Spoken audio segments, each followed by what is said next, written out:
அவர் பைபிளை கையில கொடுத்தாரு. பைபிளை வாங்கி நான் அழுதை.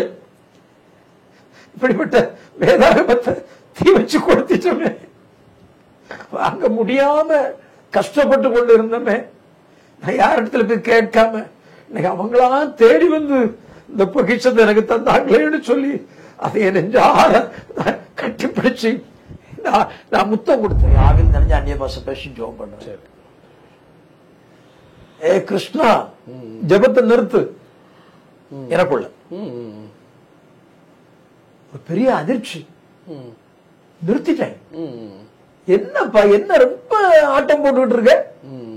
ஊமையான மகனை பேச வைக்கிறது ஒரு சாதாரண விஷயம். பேச வச்சுட்டாரு. தற்கொலை பண்ண உன்னை காப்பாத்திட்டாரு, அது ஒரு சாதாரணமான விஷயம். உன் மனைவிக்கு வயிற்றுல கட்டி காணாம போச்சுன்னு சொன்னா அது ஒரு சாதாரணமான விஷயம். நாளை கழிச்சு 18,000 ரூபாய் பணம் நீ கொடுக்கலன்னா உன்னை கொலை பண்ணிடுவேன்னு சொல்றான்ல, அவனுக்கு கொடுக்கிறதற்கு நீ எந்த பேங்க்ல பணம் வச்சிருக்கிற? உன்னை ரட்சித்த உன் மகனை பேச வச்ச உன் இயேசு எந்த பேங்க்ல அக்கௌண்ட் வச்சிருக்கிறார்? எப்படி பாருங்க. உங்களுடைய ஈடன் டிவி பைபிள் ரிவ்யூ சேனலில் உங்களுடைய சாட்சிகளும் உங்களுடைய ஊழிய அனுபவங்களும் வர விரும்புனீங்க அப்படின்னா இந்த வாட்ஸ்அப் நம்பருக்கு கான்டாக்ட் பண்ணுங்கள். 8428196238. நீங்கள் ஊழியராக இருக்கலாம், விசுவாசிகளாக இருக்கலாம். நிச்சயமாக உங்களுடைய அனுபவங்களை ஷேர் பண்ணுங்கள். இது பலருக்கும் விசுவாசத்தையும் பக்தி விருத்தியும் தூண்டும்ங்கிறது எந்த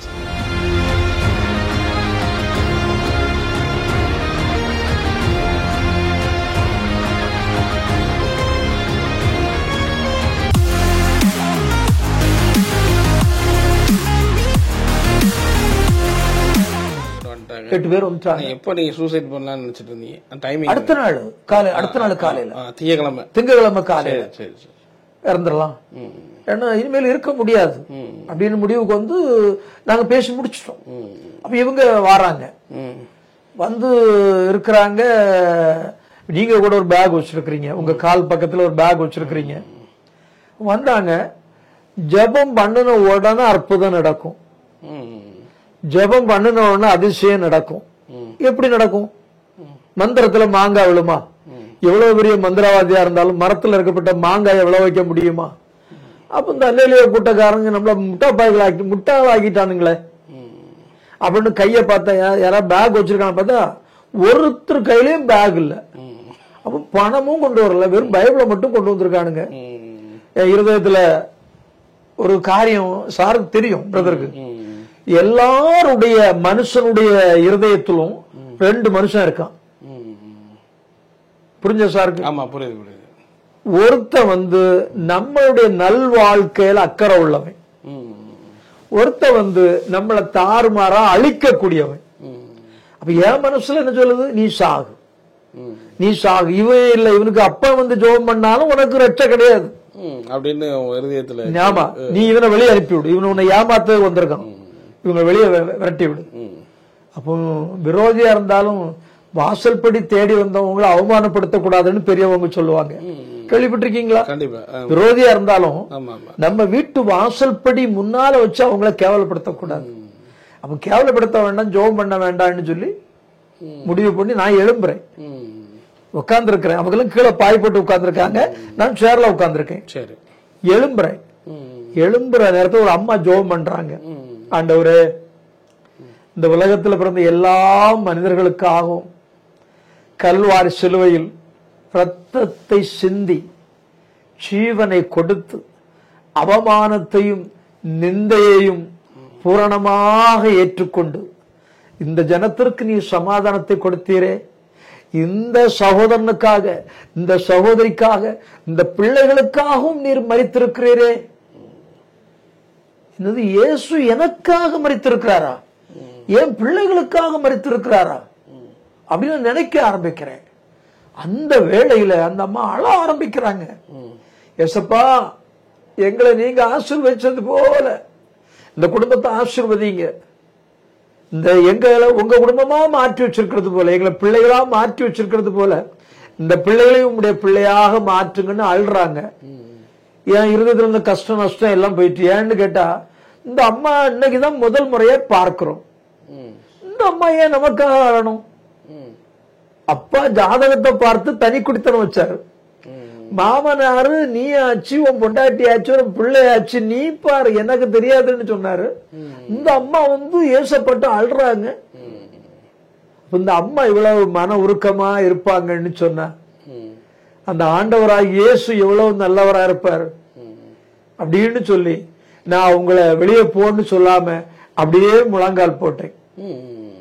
1 மணி நேரம் நான் போட்டது சட்டையெல்லாம் தொப்பையான்னு நனைஞ்சிச்சு. தேம்பி தேம்பி தேம்பி அழுது, எனக்கு தற்கொலை பண்ணாத புத்தியை தாருங்க, நான் குலதெய்வமாக ஏற்றுக்கொள்வேன். தற்கொலை பண்ணாத புத்தியை தாருங்க, நான் உண்மை குலதெய்வமாக ஏற்றுக்கொள்வேன். இப்படி சொல்லிக்கிட்டே இருக்கிறேன். ரிப்பீட், அதே திருப்பி திருப்பி சொல்லிக்கிட்டு இருக்கிறேன். அவங்க எல்லாம் அமைதி ஆயிட்டாங்க. அப்பதான் அவங்களுக்கு தெரியுது நாங்க தற்கொலை பண்ண போறோம்னு சொல்லி இருக்கிறாங்க. திடீர்னு எனக்கு ஒரு உணர்வு வருது. ஒரு சத்தம் இல்லை, ஒண்ணும் இல்லை. என்ன ஆச்சு, எல்லாரும் போயிட்டாங்களோ அப்படின்னு கண்ணை திறந்து பார்த்தார். இன்றைய இலவச அரசியல்வாதிகளால் கொடுக்க முடியாத, கோடி கோடியாய் கொட்டி கொடுத்தாலும் பணத்தால் கொடுக்க முடியாத, நான் பெரிய படிப்பு படிச்சிருக்கிறேன்னு சொல்றாங்கல்ல, அந்த படிப்பால் கொடுக்க முடியாத, இந்த உலகத்துல ஏன் ஜாதி தான் பெரிய ஜாதின்னு சொல்லிட்டு இருக்காங்கல்ல, அந்த ஜாதியால் கொடுக்க முடியாத மனிதனுக்கு தேவையான சமாதானத்தை நிறைவாக இயேசு எங்க வாழ்க்கையில தந்தார். கண்ணை திறந்து பார்த்தா ஒரு 10 லட்சம் ரூபாய் என் பெட்டியில இருக்கிறது மாதிரி ஒரு ஆனந்தம். கண்ணை திறக்கிறேன், ஆட்கள் இல்லைன்னு சொல்லி கண்ணை திறந்து பார்த்த நேரத்துல தற்கொலை செய்கின்ற எண்ணம் எல்லாம் மாறி ஒரு பெரிய ஆனந்தம் அலைபுரண்டு ஓடுது. நினைச்சு பார்க்கிறேன்.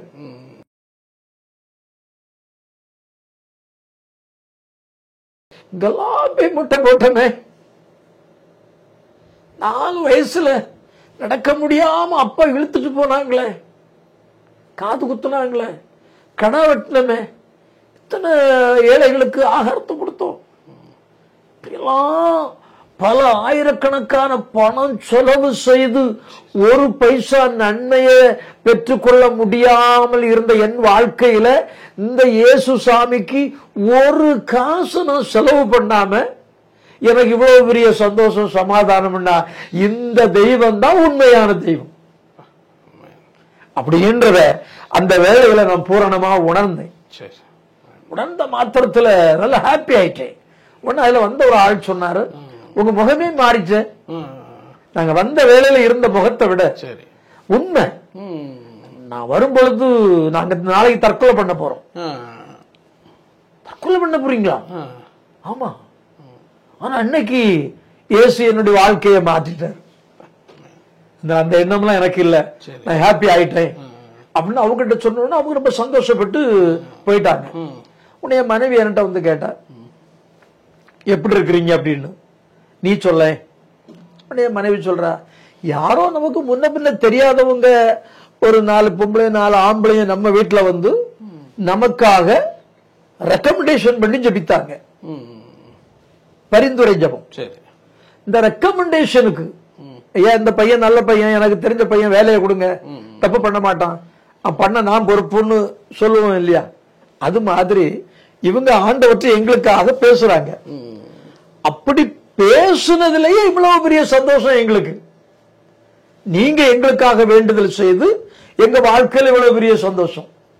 அப்ப அந்த இயேசு தெய்வத்திடம் நாங்க நேரடியாக போய் ஜெபம் பண்ணனா எப்படி இருக்கும் அப்படின்ற ஒரு எண்ணம் எங்களுக்குள்ள வரவே நாங்க 2 பேரும் அதை ஷேர் பண்ணிக்கிட்டோம். நாம நேரடியா ஜெபம் பண்ணுவோம் அப்படின்னு சொல்லி அன்னைக்கு படுத்தாச்சு. வந்து என்ன எழுப்புறாங்க, ஐயா ஐயா எழுப்புங்க அப்படின்னு. என்ன ஆச்சு? எல்லா சனியனும் நேத்தோடி ஒளிஞ்சு போச்சு. இன்னைக்கு காலையிலே எனக்கு தாங்க முடியாத சந்தோஷம். சரி, தூங்கு மூஞ்சி துக்க மூஞ்சியோடு இருந்து எவ்வளவு பல வருஷம் ஓட்டியாச்சு. அந்த காலை எழுப்பி குளிச்சு எடுத்து ட்ரெஸ் எல்லாம் மாத்திக்கிட்டு அரிசி பானையை தேடின ஒரு பானையில கொஞ்சம் போல அரிசி கிடந்து பாருங்க, அதை எடுத்து கஞ்சியும் வச்சாச்சு. அப்படின்னு சொல்லி நீங்க எழும்புங்க குளிங்க அப்படின்னு சொல்லி நான் எழுப்பி குளிச்சுட்டு எடுத்துட்டு இருந்து 2 பேரும் பேசிக்கிட்டு இருக்கிறோம். அடுத்து என்ன பண்ணலாம் அப்படியே மனைவி கேட்கிறா. அப்போ அடுத்து என்ன பண்ணலான்னு சொன்னா, நம்ம இவ்வளவு பூஜை புனஸ்காரம், இவ்வளவு பலிகள், ஆடு மாடு எல்லாம் கொண்டு கொடுத்துருக்கோம். நாங்க இதெல்லாம் கொடுத்து, நாங்க சென்னையில சார் கேள்விப்பட்டிருப்பீங்கன்னு தெரியல, இப்ப ஒரு ஆயுத பூஜை நடக்குது வச்சுக்கீங்களேன், அவங்க நம்ம வீட்டுக்கு அந்த பூஜை பொருட்களை கொண்டு தருவாங்க. ஒரு கொய்யாப்பழம், ஒரு ஆப்பிள், ஒரு ஆரஞ்சு, சில வீட்டுல பாதி, நாமளும் திருப்பி கொடுக்கணும். அப்ப அந்த பூஜை வைக்கிறதுக்கு நான் கடன் வாங்கிதான் அந்த பூஜையை நடத்தி கொடுத்தேன். அப்ப நான் கடன் வாங்கி அந்த காரியத்தை செஞ்சு ஏன் நான் கும்பிட்ட அந்த சாமிகளுக்கு ஒரு அக்கறை இல்லையே. நம்ம ஆளு கடன் வாங்கி நமக்கு பூஜை பண்றான், பொங்கல் வைக்கிறான், அப்படி அந்த எண்ணம் வரலையே. நான் அந்த இயேசுவுக்கு எதுவுமே கொடுக்கலையே. நீங்க எனக்காக மறைச்சிருக்கிறீங்கன்னு சொன்னா தற்கொலை பண்ணாம தாங்க, நான் உங்களை குலதெய்வமாட்டி ஏற்றுக்கொள்வேன். ஏன்னா ரட்சகர் அதெல்லாம் எங்களுக்கு தெரியாது. குலதெய்வம் எங்களுக்கு குலதெய்வம் செத்து போனவங்க குலதெய்வம் அப்படின்னு சொல்லி சொன்ன மாத்திரத்துல, மனைவி நானும் பேசிக்கிட்டு இருந்த மாத்திரத்துல, இனிமேல் நாம அந்த பழைய பழக்க வழக்கங்களுக்கு போக கூடாது என் மனைவி சொல்ற. அப்ப நான் சொன்னேன், திடீர்னு அப்படி பண்ணிக்கிட்டா அது ஏதாவது நம்மள பண்ணிராதா அப்படின்னு நான் என் மனைவிட்ட கேக்குறேன். அதை கொஞ்சம் கொஞ்சமா குறைப்போம்மா, ஒரேடியா எல்லாம் தூக்கி எடுத்து போட்டு அது கோபத்துல என்னத்த நம்மளே பண்ணிட்டுனா இவ்வளவு நாள் அது என்ன பண்ணுச்சு? ஒண்ணும் பண்ணல, இனிமேலும் ஒண்ணும் பண்ணாது. அது இருக்கக்கூடிய இடம் இது இல்ல. பூஜை ரூம்ல எம்ஜிஆர் படத்தை வச்சு மாலை போட்டு கும்பிட்டு ஆளலாம். தீவிரமான எம்ஜிஆர் ரசிகர். அப்ப எம்ஜிஆர் படத்தை நான் என் பூஜை ரூம்ல வச்சு நான் கும்பிட்டு விட்டுருக்கிறேன். எல்லாம் எம்ஜிஆர் படத்தை மட்டும் நான் ஒண்ணும் பண்ணல. அதை எடுத்து தனியா வச்சுக்கிட்டு மீதி இருந்த ஒட்டுமொத்த சிலைகளையும் படங்களையும் போட்டோ எல்லாம் எடுத்து ஒரு மூட்டையா கட்டி அது உள்ள கொண்டு போட்டேன். போட்டுட்டு நானும் மனைவி மாட்டு கை கோர்த்து இன்னைக்கு தெரியுது. அன்னைக்கு நான் என்ன சொன்னேன்னா, ஏசு சாமி, எனக்கு தெரிஞ்சதெல்லாம் ஐயப்பன் தான். ஐயப்பன் எங்களை காப்பாத்தல, நீர் எங்களை காப்பாத்திட்டாரு. அதனால இனிமேல் நான் பழைய வாழ்க்கைக்கு போக கூடாது. அப்ப நான் என்ன செய்யணும், என்ன பண்ணணும், இதெல்லாம் நீங்க எனக்கு சொல்லிக் கொடுக்கணும். பெட்மேன் செய்ய பாடல இருக்கு. எப்படி நான் ஜெபிக்க வேண்டும், எதற்காக ஜெபிக்க வேண்டும், கற்றுத்தார் ஆவியானவரே. அதெல்லாம் ரட்சிக்கப்பட்ட பிற்பாடுதான் தெரியுது. நாங்க அறியாம தெரியாம இதை சொல்றோம். ஆனா ஃபாதருடைய பாட்டுல அது இருக்கு. அப்ப இனிமேல் நாங்க உம்முடைய விருப்பம் இல்லாத இடங்களுக்கு எல்லாம் போகக்கூடாது, எங்களை நீங்க நடத்தணும் அப்படின்னு சொல்லி ஜெபம் பண்ணி, அந்த 2வது நாங்க ஜெபம் பண்ணி கண்ணை திறந்து பார்த்த மாத்திரத்தில் அவங்க நேற்றைக்கு அவங்க வந்து ஜெபித்து கிடைத்த சந்தோஷத்தையும் சமாதானத்தையும் விட இன்னும் அதிகமான சந்தோஷத்தையும் சமாதானத்தையும் கர்த்தர் எங்களுக்கு தந்தார். இப்படிதான் நாங்க முதல் முறையாட்டு ஜீவன் உள்ள தேவன் இயேசு கிறிஸ்துவை அறிந்து கொண்டோம், புரிந்து கொண்டோம், குலதெய்வமாக ஏற்றுக்கொண்டோம். அன்னைக்கு உங்களுக்கு அந்த திங்கக்கிழமை பெரிய ஒரு சமாதானம் திருப்பியும் கிடைக்குது. பெரிய ஒரு ஞாயிற்றுக்கிழமையே கிடைச்சிருச்சு இல்லையா? அது கிடைச்சிருச்சு. திங்கக்கிழமை திருப்பி திங்கக்கிழமை அழகா சொன்னீங்க. நீங்க எங்களை எத்தனை ஊழியக்காரங்களை பேட்டி எடுத்திருப்பீங்க. அதை பார்க்கிறோம், முன்பு இருந்ததை பார்க்கிறோம், பல மடங்கு ஒரு சமாதானம். அது என் வீட்டுல 10 லட்சம் ரூபாய் பணம் இருக்கும்னா பாருங்களேன். அந்த மாதிரி என் ஃப்ரெண்ட்ல நீங்க வச்சிருக்க ஒரு கார் வச்சிருக்கு, கார் நிக்குது, எப்படி இருக்கு எனக்கு அப்படி ஒரு. ஆனா நான் ஓட்டாண்டி பிச்சைக்காரன் ஒண்ணும் இல்ல. ஆனா இருதயத்துல எல்லாம் இருக்கிறது மாதிரி ஒரு உணர்வு நினைச்சு பார்க்கிறேன். எல்லாம் பலி செலுத்துறதுக்கு கடந்து போனமே, மொட்டை அடிச்சுட்டு கேவலமா அலைஞ்சமே, ஒரு முடி மொன அளவு கூட நன்மை கிடைக்கலையே.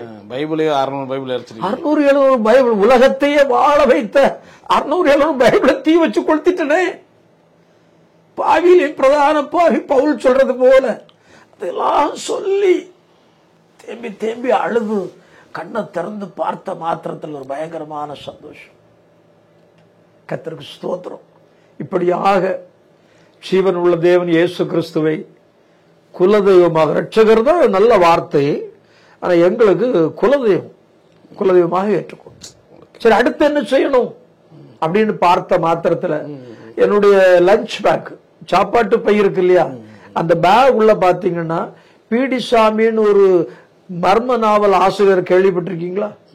கேள்விப்படல. அதாவது அவருடைய புத்தகத்தை நீங்க படிக்க ஆரம்பிக்கிறீங்க, முடிக்காம கீழே வைக்க மாட்டீங்க. அடுத்து என்ன அப்படி த்ரில்லிங்கா இருக்கும். அதுல 4 புக் இருக்கும் லஞ்ச் பேக் உள்ள, ட்ரெயின்ல படிக்கிறதுக்கு. அப்புறம் பிரீக்ஸ் கேம்னு ஒண்ணு உண்டு, இந்த கம்ப்யூட்டர் மாதிரி ஒண்ணு உண்டு. அதுல பிரீக்ஸ் கேம்னு ஒண்ணு வரும், அது ரொம்ப இன்ட்ரெஸ்டிங்கா இருக்கும். அந்த கேமை விளையாடி சென்ட்ரல்ல ஏறி உட்கார்ந்து விளையாட ஆரம்பிச்சேன்னா 1 மணி நேரத்துல திருநின்ற ஊர்ல இறங்கணும்.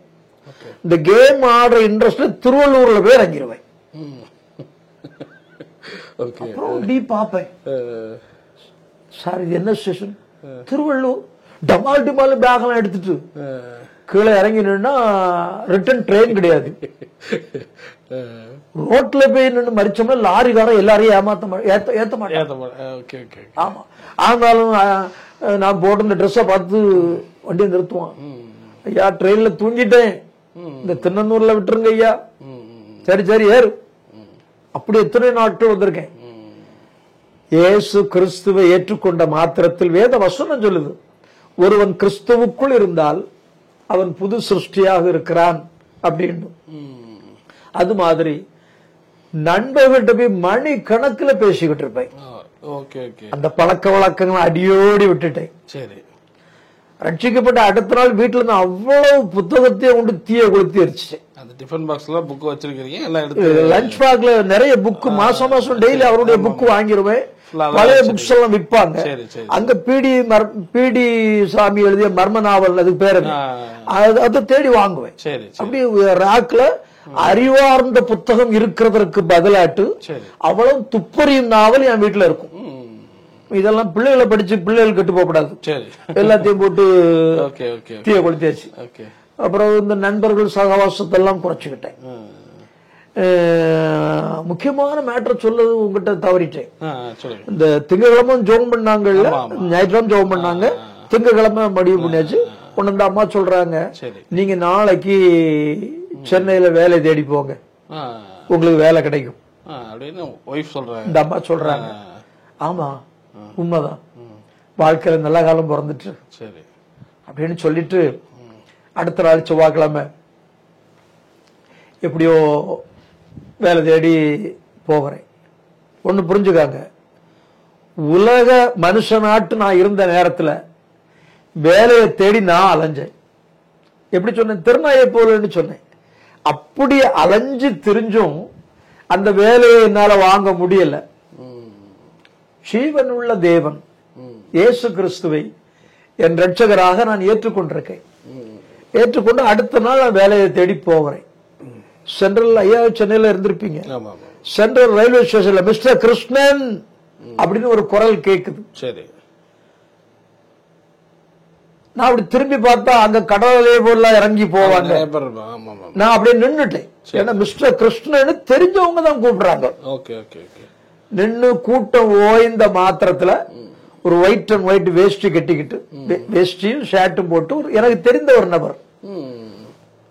உடனே கிட்ட போனேன். என்ன சார் ரொம்ப கஷ்டப்பட்டீங்களாமே, என்ன ஒரு போன் பண்ணிருக்க கூடாது சார், என்ன வந்து பாத்துருக்க கூடாது சார், நான் வேலை வாங்கி தந்திருப்பேனே, இப்ப வேலை பாக்குறீங்களா? வேலை தேடி வாரேன் இன்னைக்கு. அப்படியா, நீங்க வீட்டுக்கு போங்க சார். 2 நாள். அவர் 1.5 வருஷமா நீங்க பார்க்கவே இல்லையா? அவர் பார்க்கல. அவர் வேற ஊர்ல இருக்கிற ஒரு வியாபாரி, கிடையாது, அந்த கிராப் எல்லாம் எடுக்கக்கூடிய வியாபாரி. சரி, ஒன்னு போய் பார்த்து அடுத்த நாள் எனக்கு போன் பண்ணியாச்சு. பக்கத்து வீட்டுல போன் நம்பரை கொடுத்து போன் பண்றாரு, சார் உங்களுக்கு வேலை ரெடி ஆயிடுச்சு வாங்கன்னு. அடுத்த நாள் நான் என் மனைவியும் அடைந்த ஒரு 1 லட்சம் ரூபாய் கிடைச்சா எப்படி இருக்கும்? அப்படி ஒரு பெரிய மிகப்பெரிய சந்தோஷம். அப்போ மனைவி சொல்றா, ஆண்டவர் எவ்வளவு பெரிய நல்ல ஆண்டவர் பாருங்க, 1.25 வருஷம் உங்க சுயத்துல தேடினீங்க, கிடைக்கல. அவருடைய பிள்ளையா போனீங்க, அப்ப ஆசீர்வதிச்சுட்டார் இல்லையா அப்படின்னு சொல்லியாச்சு. எவ்வளவு சம்பளம் போனீங்களா? ஆமா, அங்க போனோம்னா ஒரு 5000 ரூபாய் தந்தாங்க. சம்பளம் 5000 ரூபாய் கொடுக்குறோம், ஒர்க் பண்ணுங்க, அப்புறம் நீங்க எப்படி எங்களுக்கு ஒத்துழைப்பு கொடுக்கறீங்கன்றத பார்த்து. சரி, 6 வருஷம் 1 வருஷம், இந்த 1 வருஷம் அதெல்லாம் கிடையாது. சரி, திறமை இருந்தா சம்பளம். அப்ப நாங்க ரட்சிக்கப்பட்ட இந்த சூழ்நிலை எங்க கிராமம் தோறும் பெரிய ஒரு தீமாரி பரவிச்சு. அது சென்னையில ரசிக்கப்பட்டீங்க, ஊருக்கு சென்னையில சொல்றீங்களா? திருவொற்றியூர்ல சாமியாருக்கு மகன், எங்க அப்பா அங்க சாமியார் கூப்பிட ஆரம்பிச்சுட்டாங்க. சாமியாருக்கு மகன் தற்கொலை பண்ண இருந்தாராப்பா. அந்த ஆளு யாரோ வீட்டுல போய் 4 பேர் ஜெபம் பண்ணி அந்த மனுஷன் தற்கொலை பண்ணல, உடனே வேலையும் கிடைச்சிட்டான் அப்படின்னு ஒரு பேர் ஆயிடுச்சு. சரி, பேர் ஆனோன்னு எல்லாரும் கூப்பிட்டு கேட்டாங்க.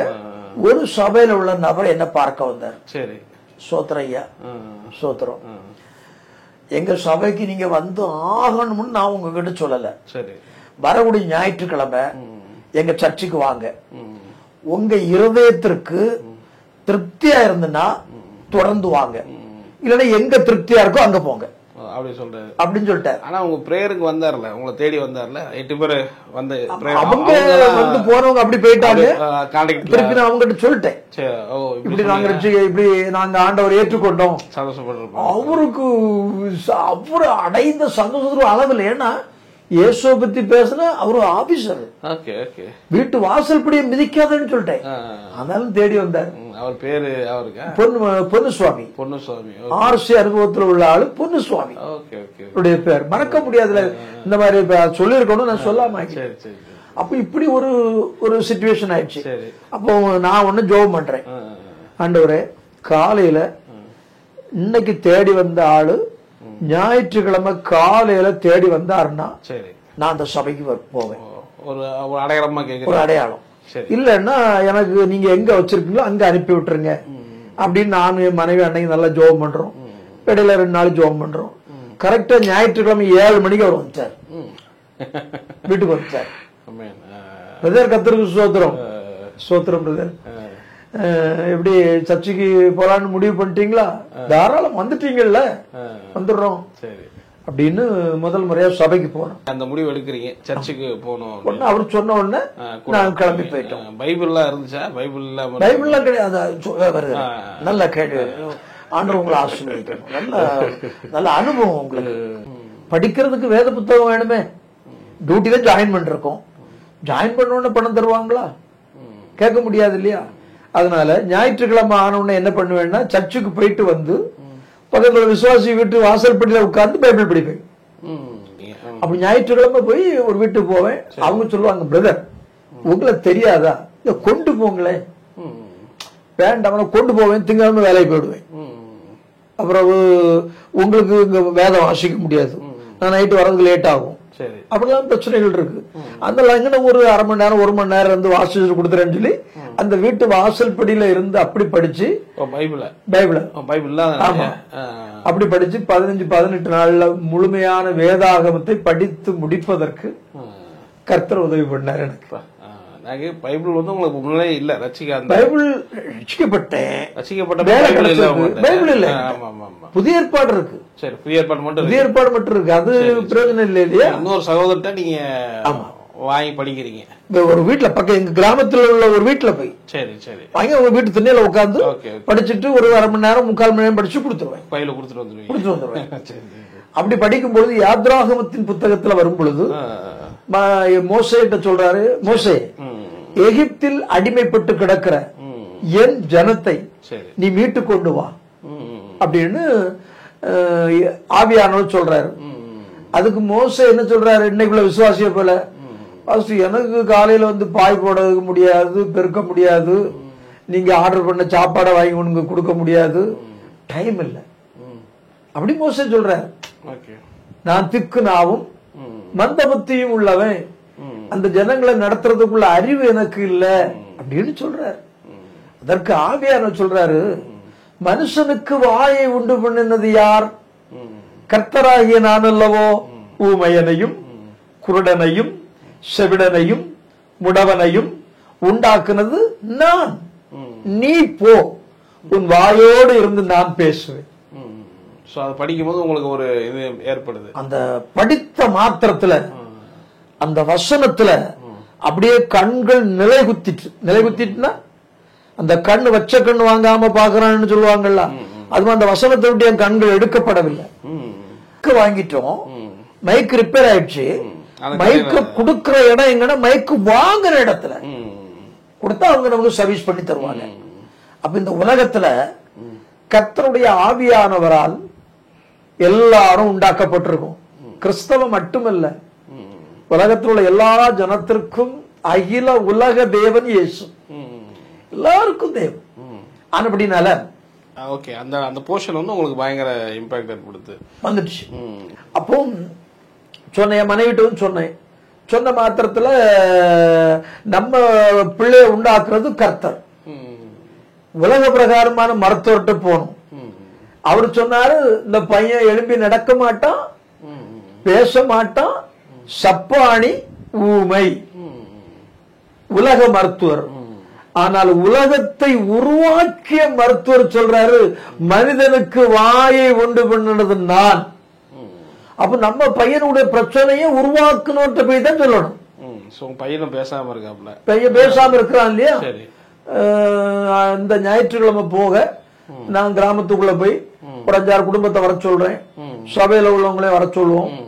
நம்ம பாட்டு பாடி அப்பாட்ட கேட்போம், அப்பா நீங்க தானே இவனை உருவாக்குனீங்க, இவனு வாயை உண்டு பண்ண நீங்க தானே, அந்த வாய் பேச முடியாம இருக்குப்பா, அது பேசும்படி ஆக்கித்தாங்க.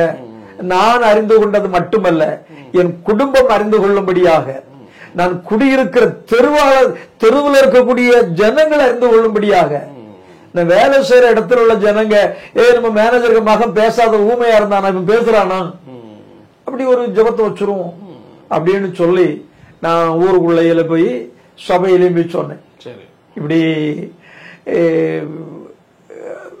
வசனம் இப்படி இருக்குது, நீங்க வந்து என் வீட்டுல வந்து ஜெபம் பண்ணீங்கன்னு சொன்னா என் பேச முடியாத நிலைமையை மாற்றி பேசுகிற ஒரு நன்மையை கர்த்தர் கொடுப்பாரு. வந்தாங்க பாட்டு பாடினாங்க. நானும் என் மனைவியும் நடு வீட்டுல முழங்கால் போட்டு, அப்பா மனுஷனுக்கு வாயை உண்டு பண்ணது நீங்கன்னு சொல்றீங்க மோசைகிட்ட, என் மகனுக்கு வாயை உண்டு பண்ணது நீங்க தான், நான் 100% விசுவாசிக்கிறேன். பேச முடியாமல் அவனை கட்டி வைத்திருக்கிற அந்த கட்டுகளை அறுத்து பேச வைத்து, நான் ஆராதிக்கிற தேவன் இயேசு கிறிஸ்து ஜீவன் உள்ள தேவன் என்பதை ரட்சிக்கப்பட்ட நாங்கள் மட்டுமல்ல, ரட்சிக்கப்படாத என் குடும்பத்தினரும் என் உறவினர்களும் நாங்கள் குடியிருக்கக்கூடிய அருகாமையில் வீட்டாரும் அறிந்து கொள்ளும்படியாய் எங்களுக்கு உதவி செய்யுங்கன்னு ஜெபம் பண்ணோம். 10வது நாள்ல ஏற்ற காலம் 2 மணி நேரம் ட்ரைனிங் கொடுத்தும் பேச ஆரம்பிச்சுட்டான். பேச ஆரம்பிச்சு நான் ஊழியக்காரனாகி நான் அதிகபட்சம் ஜெபிச்சது தொடர்ந்து 2 மணி நேரம். அவன் வந்து 3 மணி நேரம் ஜெபம் பண்ணுவான் தொடர்ந்து. பையன் ஆமா, சர்ச்சில் போய் கதவை பூட்டி ஜெபம் பண்ண ஆரம்பிச்சான்னு சொன்னா 3 மணி நேரம் தொடர்ந்து ஜெபம் பண்ணிக்கிட்டே இருப்பான். அதுல நீங்க வச்சிருக்க ஒரு பாட்டில் தண்ணி மட்டும் கொண்டு போவான், ஒரு கப்பு பாலும் கொண்டு போவான். பேசினா உடனே 2 மணி நாள் நல்லா பேச 2 மணி நாள்ல கொஞ்சம் கிராஜுவலா பேச ஆரம்பிச்சா அதுக்கப்புறம் நான், அதாவது டாக்டர் வந்து என்ன ட்ரைனிங் கொடுத்தாலும் எத்தனை லட்சம் செலவு பண்ணாலும் இவன் பேச மாட்டான்ல டாக்டர் சொன்னாரு, உலக மருத்துவர். ஆனால் அற்புதத்தின் தேவன் வந்து அவர் பேச வச்சார். அவர் பேதைகளை ஞானியாய் மாற்றுகிறவர். அதான் அதில் உள்ள விஷயம். ஒன்னும் தெரியாத பைத்தியக்காரனை போல இருந்த மகனை பேச வச்சு ஸ்கூல்ல கொண்டு சேர்த்து அப்படி படிக்க வச்சு அப்படியே கொஞ்சம் ஆச்சு. ஆனாலும் அவனுக்கு கொஞ்சம் ஞான குறைவுன்னு சொல்லிக்கிட்டாங்க. ஆனா அவனுக்கு இப்போ 32 வயசு ஆச்சு. அவன் பிறந்ததுல இது வரைக்கும் அவனுடைய காரியத்தை நாங்க செஞ்சது கிடையாது. அப்போ 8 நாளையில ஊமையான மகன் பேசிட்டான். ஒரு மனைவிக்கு வயிற்றுல வந்து ஒரு கட்டி, அந்த கட்டி இருக்குது, அதுக்கு பார்த்துட்டு இருக்கிறோம். நான் வேலைக்கு கலெக்ஷன் விட்டு தான் அங்க சென்னையில போயிட்டு இருக்கும் பொழுது ஒரு ஆஸ்பத்திரி எழுதி போட்டிருக்கு, மருந்து கொடுப்பது மருத்துவர், சுகமாக்குறவர் இயேசு. அதை பார்த்த மாத்திரத்துல நான் நடு ரோட்ல டிவி சுட்டி நிறுத்திட்டு நின்றுகிட்டு இருக்கேன். என்னையே மறந்துட்டேன். உண்மையாகவே பின்னாடி ஒரு கூட்டம் வண்டி நின்று பாங் பாங்னு ஆர்ன் அடிச்சுட்டு இருக்கான். சென்னை பாசையில கஷ்மாலாம் என்ன நீ பண்ணிக்கணுங்கிற ஓரமா போ. அப்புறம் தான் உணர்வு வருது. ஓரமா வந்து வண்டியை நிறுத்திக்கிட்டு அந்த வசனத்தை பார்க்கிறேன். மருந்து கொடுப்பது மருத்துவர், சுகமாக்குறவர் இயேசு. கூட்டம் கூட்டமா ஜனங்க அங்க போய்கிட்டு இருக்கிறாங்க. அப்போ வர்றவங்க எல்லாரும் கிறிஸ்டினா படுதா போட்டு வராங்க. இது என்ன சொல்லுவாங்க, முஸ்லிம்ஸ், அவங்களும் வராங்க. அப்ப இந்த வசனம் எப்படி இருக்குது அப்படின்னு சொல்லி எனக்கு மெய் மறந்து அன்னைக்கு நைட்டு போயிட்டு வீட்டுல குடும்ப ஜபத்துல பைபிள் வாசிப்போம். படுக்கையின் மேல் வியாதியாய் கிடக்கிற அவனை கர்த்தர் தாங்குவார், அவன் வியாதி படுக்கை முழுவதையும் மாற்றி போடுவார். அப்படி சொன்ன உடனே 30வது நாள் நாங்க சர்ச்சுக்கு போய் 30வது நாள் அன்னைக்கு எழுப்பி நான் சாட்சி சொல்றேன். இவ்வளவு நேரம் உங்ககிட்ட சொன்ன சாட்சிய அங்க சுருக்கமா சொல்றேன். இப்போ ஐயாவும், நாங்க பாஸ்டர் ஐயான்னு தான் சொல்லுவேன், ஐயாவும் சபையில் உள்ள சகோதரிகளும் சகோதரர்மாரும் மூப்பர்மார்களும் என் மனைவிக்காக ஜெபிக்கிற நேரத்துல ஆபரேஷன் இல்லாம ஊசி மருந்து இல்லாம ஒரு சுகத்தை கர்த்தர் அன்னைக்கு கொடுப்பாரு அப்படின்னு சொன்ன உடனே அந்த ஆராதனை பிகினிங் இருக்குல்ல, அந்த பிகினிங்ல எங்களுக்காக ஒரு ஆர்ப்பரிப்பான ஜபம். அந்த 30வது நாள் என் மனைவி வயிற்றுல இருந்த கட்டிய கர்த்தர் பிடுங்கி மாற்றினார். நாங்க ஹாஸ்பிட்டல் ஆபரேஷன் பண்ணலான்னு செத்து போவாங்கன்னு என் மனைவி சொன்னாங்க. பார்த்தது என் சொந்த உறவுக்கார டாக்டர். அப்புறம் போய் பார்த்தா கட்டியும் காணும் குட்டியும் காணும். என்ன ஆச்சு? ஜெபம் பண்ணோம், ஏசப்பா எடுத்து மாத்திட்டாரு. அதாவது நீங்க பிரேயர் பண்ணி மறுநாள் போறீங்களா இல்ல ஒரு நாள் கழிச்சு போய் பாக்குறீங்க? காமிக்க அவங்க சொல்றாங்க. ஆமா, என்னப்பா நடந்தது? நான் சொன்னேன் ஏசப்பா மாத்திட்டாருன்னு. அவங்க சிரிச்சுக்கிட்டு, அவங்க சீரியஸா எடுக்கல. சரி, ஏசப்பா மாத்தினாரோ இல்ல குட்டிச்சாத்தா வந்து மாத்தினானோ சரி, அது பிரஸ் இல்ல. உன் மனைவிக்கு வயிற்று வலி மாறிச்சது இல்ல, அது எங்களுக்கு சந்தோஷம். குட்டிச்சாத்தா மாத்தல, நாங்க கண்ணீரோடு 10-300 பேர் சபையில கண்ணீரோடு ஜெபித்தோம். ஜெபத்தை கேட்கிறவர்னு இயேசுவுக்கு பேர். இல்லைன்னா ஒருத்தர் கிறிஸ்தவரா இருக்க மாட்டான் ஜெபம் கேட்கப்படலன்னா. இது அவரும் ஜெபத்தை கேட்கிறவர், கண்ணீரை பார்க்கிறவர், கணக்கு வைக்கிறவர். நாங்க அழுத கண்ணீரை பார்த்து என் மனைவிக்கு விடுதலையை கொடுத்தாரு. நீங்க நல்லா இருங்க போங்கன்னு சொல்லி அனுப்பிச்சாங்க. அப்படி ஒரு மிராக்கிள். அப்போ ஊமையா நம்ம தற்கொலை பண்ண இருந்த எங்களுக்கு ஒரு நல்ல ஒரு விடுதலை. வேலை இல்லாத எனக்கு ஒரே வேலை. 10வது நாள் ஊமையான மகன் பேச ஆரம்பிச்சான். 30வது நாள் வியாதி பிடிச்ச மனைவிக்கு வயிற்றுல இருந்த கட்டி எங்க போச்சுதுன்னு தெரியல. இவை அனைத்தும் ஒரு மாசத்துல நடக்குது. அப்படியே வேலைக்கு போறீங்க. அதுக்கப்புறம் அப்படியே வேலைக்கு போயிட்டு எடுத்துட்டு இருந்து கடங்கார ஒருத்தர் பிரச்சனை பண்ண யாரும் வந்தாரா அந்த ஒரு மாசத்துல? உண்மையில ஐயா, ஆண்டவர் உங்களை இயேசுவின் நாமத்துல நான் உங்களையும் உங்க டீமையும் உங்க குடும்பத்தையும் வாழ்த்துக்கிறேன். இல்ல, உங்களுக்கு தேவையான ஞானத்தை கர்த்தர் உங்களுக்கு தந்திருக்கிறாரு. என்னுடைய ஊழியத்துக்கு தேவையான ஞானத்தை எனக்கு தந்திருக்கிறாரு. ரொம்ப அருமையான ஒரு வார்த்தையை கேட்டீங்க. 30 நாள் டைம் வச்சிருக்கிறார் இல்லையா? 30 நாள் முடிஞ்சது. உடனே நான் நல்ல ஜெபம் பண்ணுவேன். பெருமைக்கு சொல்ல வரல, 4 மணிக்கெல்லாம் எழும்பிடுவேன். இப்படி ஆவில் நினைஞ்சு அந்நிய பாஷை பேசி ஜெபம் பண்ணுவேன். ஏ கிருஷ்ணா, ஜெபத்தை நிறுத்து. எனக்குள்ள ஒரு பெரிய அதிர்ச்சி. நிறுத்திட்டேன். என்னப்பா, என்ன ரொம்ப ஆட்டம் போட்டுக்கிட்டு இருக்க? ஊமையான மகனை பேச வைக்கிறது ஒரு சாதாரண விஷயம். பேச வச்சுட்டாரு. தற்கொலை பண்ண இருந்தவனை காப்பாத்திட்டாரு, அது ஒரு சாதாரணமான விஷயம். உன் மனைவிக்கு வயிற்றுல கட்டி காணாம போச்சுன்னு சொன்னா அது ஒரு சாதாரணமான விஷயம். நாளை கழிச்சு 18,000 ரூபாய் பணம் நீ கொடுக்கலன்னா உன்னை கொலை பண்ணிடுவேன்னு சொல்றான்ல, அவனுக்கு கொடுக்கறதற்கு நீ எந்த பேங்க்ல பணம் வச்சிருக்கிற? உன்னை ரட்சித்த உன் மகனை பேச வச்ச உன் இயேசு எந்த பேங்க்ல அக்கௌண்ட் வச்சிருக்கிறார்? எப்படி பாருங்க, அந்த பிசாசு கேக்குது, உனக்கு கடனை தீர்க்கிறதுக்கு உன் இயேசு எந்த பேங்க்ல அக்கௌண்ட் வச்சிருக்காரு? அப்படி ஆடிட்டு ஒரே ஓட்டம் பைபிள் எடுத்து எங்க ஐயா வீட்டுக்கு குட்டு குட்டு குட்டுன்னு ஓடுறேன். பாஸ்டர் என்ன பிரதர் என்ன வேலைக்கு போல என்ன இந்த கோலத்துல வந்து நிக்கிறீங்க? ஐயா கால ஜோம் பண்ணிட்டு இருக்கேன். இந்த பிசாசு என்கிட்ட கேக்குது, ஊமையானவனை இயேசுவால பேச வைக்க முடியும், ஜப்பானிய எழுந்து நட வைக்க முடியும், வயிற்றுல கட்டிய மறைஞ்சு போக வைக்க முடியும். நேச்சுரல் மணி பணத்தை கொடுக்கணுமாப்பா. பணம் எங்க இருக்கு? உன் இயேசு எந்த பேங்க்ல அக்கௌண்ட் வச்சிருக்காரு? உனக்கு எந்த பேங்க்ல அக்கௌண்ட் இருக்கு? நீ சாவு, தற்கொலை பண்ணு அப்படின்னு சொல்லுது. அப்படின்னு சொல்ல அழுறேன். நான் எங்க ஐயா சொல்றாரு, இயேசுவின் ரத்தத்தினால் கழுவப்பட்ட மீட்கப்பட்ட தேவனுடைய பிள்ளைகளை மேற்கொள்வதற்கு இந்த உலகத்திற்கும் உலக மனிதனுக்கும் உலகத்தில் உள்ள சாத்தானுக்கும் அதிகாரம் கிடையாது. இந்த சாத்தானை பரலோகத்தின் தேவன் தன்னுடைய காலில் மிதித்து போட்டிருக்கிறார். தலை உடைஞ்சு கிடக்கிறான். தலை உடைஞ்சு கிடக்கிறதால எதையாவது ஒரு குழப்பத்தை உண்டு பண்ணி இந்த ரட்சிக்கப்பட்ட மக்களை குழப்பத்துல ஆக்கிறன்னு ட்ரை பண்றான். ஒண்ணும் நடக்காது பிரதர். நாளை கழிச்சு போகணும்ல, போங்க, உங்க இருதயத்தை என்ன தோணுதோ அந்த ஆள்கிட்ட சொல்லுங்க. அவன் உங்களை டச் பண்ண மாட்டான், அதிகாரம் கிடையாது அப்படின்னு சொல்றாரு. இனிமேல் அந்த எண்ணம் வந்துட்டுனா, தலை உடைக்கப்பட்ட சாத்தானே, என்னை மேற்கொள்வதற்கு உனக்கு அதிகாரம் கிடையாது. அதிகாரம் எல்லாம் எங்க அப்பா கையில இருக்கு, போ அப்படின்னு சொல்லுங்கன்னு சொல்லி எங்க ஐயா சொன்னார். ஜோமன் சபிக்கப்பட்ட பிசாசு போ, அதுவும் முடியும். தற்கொலையிலிருந்து விடுதலை கொடுக்கும் என் தகப்பனால் முடியும். ஊமையை பேச வைக்க முடியும், வியாதியஸ்தரை சுஸ்தமாக்க முடியும், பண தேவைகளை சந்திக்க முடியும் இயேசுவின் நாமத்துல.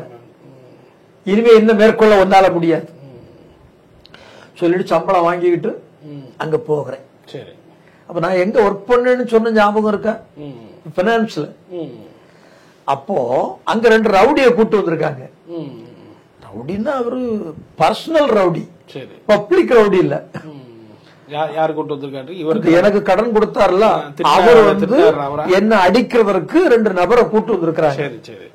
அதுல ஒரு நபர் எங்கிட்ட கடன் வாங்கினாள், எங்க கம்பெனில கடன் வாங்கினாள். முதல் கம்பெனி வேலை பார்த்தேன். அப்போ அது நீங்க கேள்விப்பட்டிருப்பீங்க, 5ஆம் தேதி உங்களுக்கு பேமெண்ட், நீங்க 5ஆம் தேதி எனக்கு பேமெண்ட் தரணும். தரலன்னா பெனால்டி போடுவோம், காரியம் பண்ணுவோம். அப்படி வரும்பொழுது நாங்க போய் மேனேஜர்கிட்ட போய் சொல்லுவோம், இந்த கஸ்டமர் ரொம்ப நாணயமான ஆளு, இந்த மாசம் ஏதோ பிரச்சனையா இருக்குதான், ஒரு 2 நாள் செக்க தள்ளி போட்டுருங்க அப்படின்னு சொல்றாரு. பண்ணுங்களேன் ப்ளீஸ் பண்ணி கேட்போம். என்னடா என்ன கவனிச்சாரா? போங்க சார், நான் அதெல்லாம் வாங்க மாட்டேன் அப்படின்னு நான் சொல்லுவேன். எனக்கு தெரியும், கணக்கு வழக்கு பார்க்கிறேன் இல்லையா, நல்ல மனுஷன். சரி 2 நாள் தள்ளி போட்டுருவோம். அப்ப வந்து செக்க தள்ளி போட்டுருவோம்.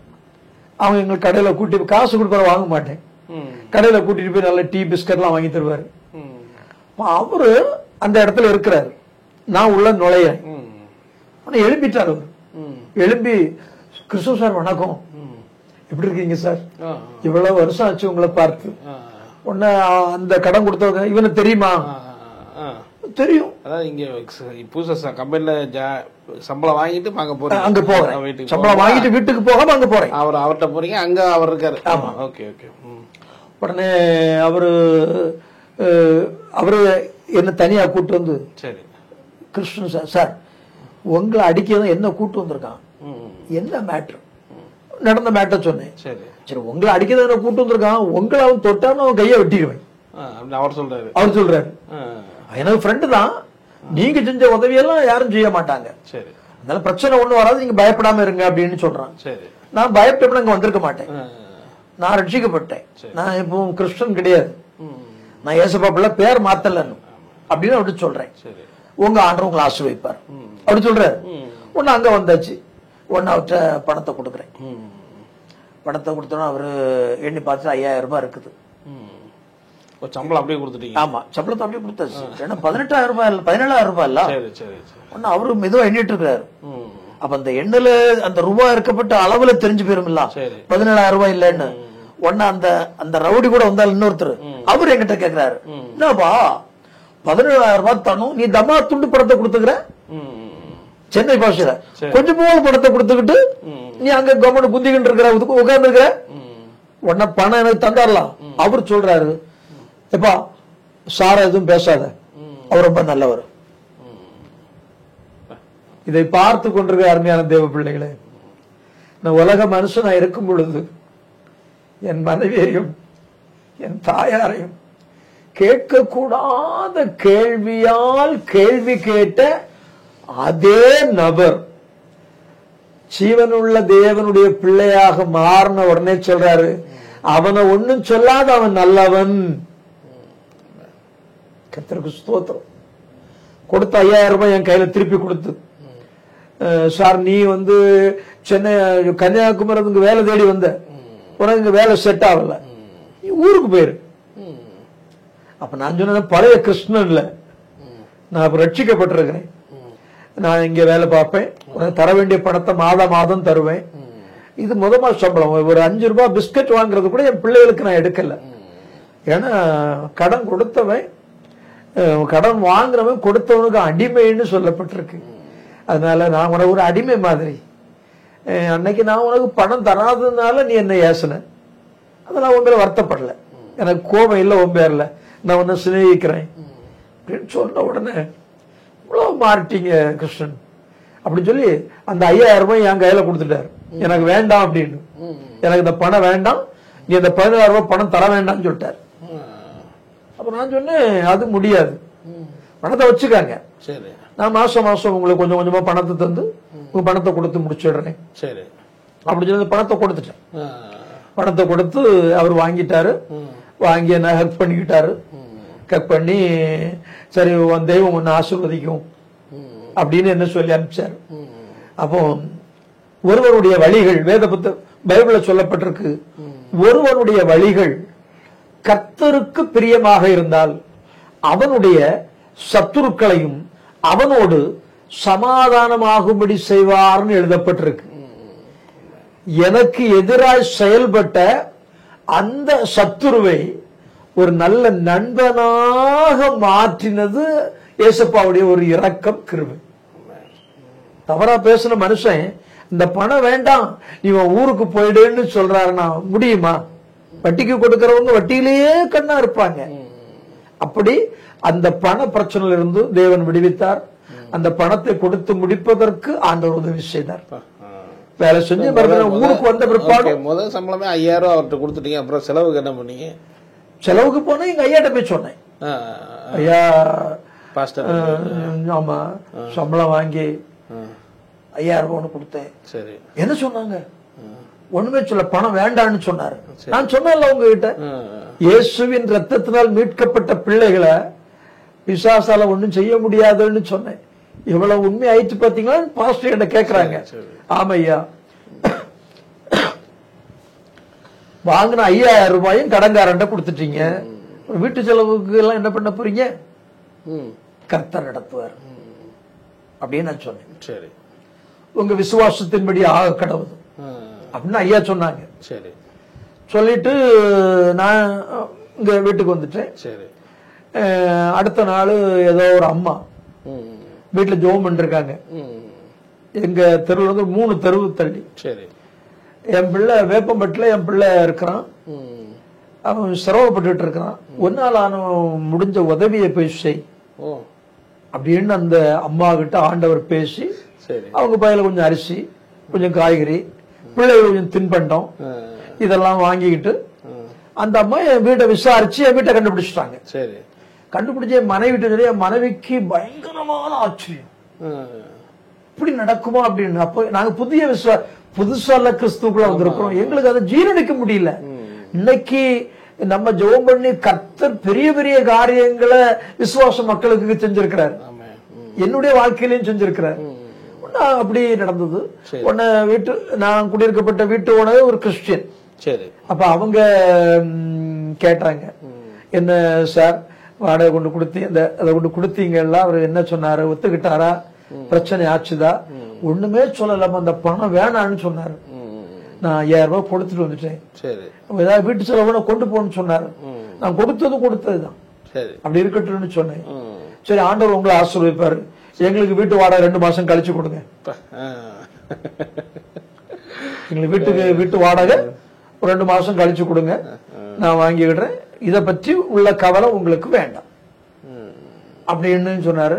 அப்புறம் அடுத்த நாள் ஐயா கொஞ்சம் திங்ஸ் வாங்கி கொடுத்து அனுப்பிச்சாங்க எங்க பாஸ்டர். அப்படி நாட்கள் நகர்ந்து போயிட்டு இருக்கு. நாங்க குடும்பமா சர்ச்சுக்கு போய் கர்த்தருக்குள்ள வளருவதற்கு ஆண்டவர் உதவி செய்தார். அதற்கு இடையில நாங்க நல்லா ஜெபம் பண்ணுவோம். ஒரு நாள் எங்க சபை மூப்பர் எங்களுக்காக ஜெபம் பண்ணி இருக்கிறார். அப்போ ஆண்டவர் சொன்னார், நான் அவனை ஊழியக்காரனா ஆக்க போறேன். அவர் எனக்கு போன் பண்ணி அவர் எனக்கு கூப்பிட்டு அனுப்பிச்சிருந்தார் வாழ்க்கை. அவர் வீட்டுக்கு போனேன். அந்த பிரதர், ஆண்டவர் உங்களை ஆசீர்வதிப்பாரு, நான் உங்களுக்காக ஜெபம் பண்ண பாத்துக்காங்க, கர்த்தர் வந்து உங்களை ஊழியக்காரனா ஆக்க போறாரு. என்னையவா? எனக்கு ஒண்ணுமே தெரியாத விஷயம் தெரிஞ்சவன் அவருக்கு தேவை கிடையாது. ஒண்ணுக்கும் உதவாதுன்னு தூக்கிப்பட்ட குப்பை தான் அவருக்கு வேணும். நீங்க தான் அவருக்கு வேணும். ஒண்ணும் தெரியாது நீங்க எப்படி சொல்லுவீங்க? அவர் உங்களுக்குள்ள இருந்து உங்களை போதித்து நடத்துவார். அதனால வார்த்தை அப்படின்னு அவர் சொல்றாரு. பைபிள் வாங்கிட்டேன், வேலையில சேர்ந்தவன் இல்லையா, அங்க இந்த ஷார்ட்ஸ் எல்லாம் ஒருத்தர் கேட்டார். அப்போ இந்த பைபிளை வாங்கி கொடுத்து பாலா பெறக்கூடாது இல்லையா? அவரு எனக்கு ஏன் ஆரம்பத்துல தரலன்ற காரியத்தை என்கிட்ட சொன்னார். என்ன வீட்டுக்கு கூப்பிட்டாரு, நான் வரலன்னு சொன்னேன். வாங்க சார்னு கூப்பிட்டாரு.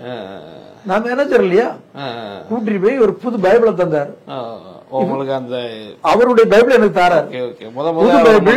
முதல் பைபிள் அவர் தாராரு. பைபிள் உங்களுக்கு வாங்கி வச்சிருக்கிறேன். இது ஏன் நான் ஆரம்பத்திலே தரலன்னா, சிலவங்க ரட்சிக்கப்படுவாங்க, ஒரு வாரத்துல திருப்பி வண்டி ரிவர்சல் ஆயிடும், திரும்பிடுவாங்க. அவங்க எதிர்பார்த்து எதையோ ஒண்ணு எதிர்பார்த்து வருவாங்க. அந்த எதிர்பார்ப்பு நிறைவேறாம போகிற நேரத்துல அவங்க குழப்படி ஆயிடுவாங்க. நீங்க நாளுக்கு நாள் வளர்ந்துகிட்டே இருக்கிறீங்க. பைபிள் வாங்கல, சம்பளம் வாங்கிதான் வாங்கணும்னு சொன்னீங்க, எனக்கு ரொம்ப வருத்தமா இருந்து அப்படின்னு சொல்லி நான் நேற்றைக்கு போய் புது பைபிள் வாங்கி கொண்டு தந்தேன்னு சொல்லி அவர் பைபிளை கையில கொடுத்தாரு.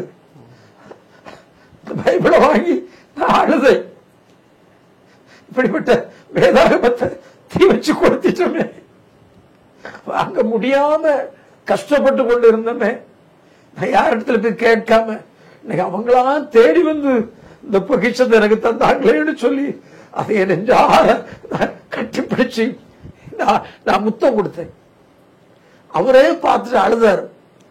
இவ்வளவு ஏக்கத்தோடு இருந்திருக்கீங்களா, ஒரு பைபிள் எங்கிட்ட வாங்கி கேட்க வேண்டியது தானே.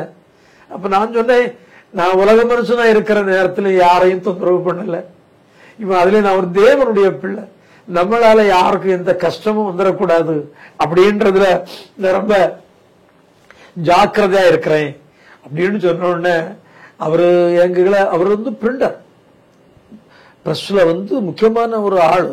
நான் மேனேஜரா இருக்கணும், என்னோட மரியாதை உண்டு. அவர் என்ன கட்டிப்பிடிச்சு ஹெல்ப் பண்ணி, ஆண்டவர் உங்க வாழ்க்கையில பெரிய காரியங்களை செய்வாரு அப்படின்னு சொல்லி அவர் அனுப்பி, அப்புறம் நல்ல பைபிளை திருப்பி படிக்க ஆரம்பிச்ச. இப்படிப்பட்ட காலகட்டத்தில் எங்க சர்ச்சில் இருந்து நாங்க வந்து ஒரு கன்வென்ஷனுக்கு போறோம், திருநின்ற ஒரு கன்வென்ஷனுக்கு.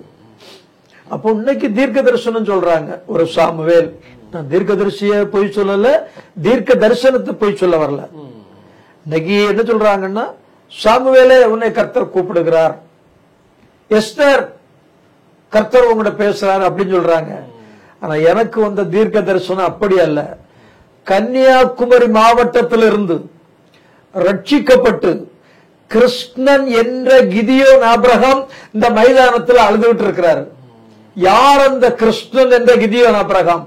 கர்த்தர் சொல்லுகிறார், சென்னையில் ஆசீர்வதித்த ஒன்ன ஊர்ல கொட்டாரத்துல நான் ஆசீர்வதிப்பேன். உங்களுடைய ஈடன் டிவி பைபிள் ரிவ்யூ சேனலில் உங்களுடைய சாட்சிகளும் உங்களுடைய ஊழிய அனுபவங்களும் வர விரும்புனீங்க அப்படின்னா இந்த வாட்ஸ்அப் நம்பருக்கு கான்டாக்ட் பண்ணுங்கள். 8428196238. நீங்கள் ஊழியராக இருக்கலாம், விசுவாசிகளாக இருக்கலாம். நிச்சயமாக உங்களுடைய அனுபவங்களை ஷேர் பண்ணுங்கள். இது பலருக்கும் விசுவாசத்தையும் பக்தி விருத்தியும் தூண்டும்ங்கிறது எந்த சந்தேகம்.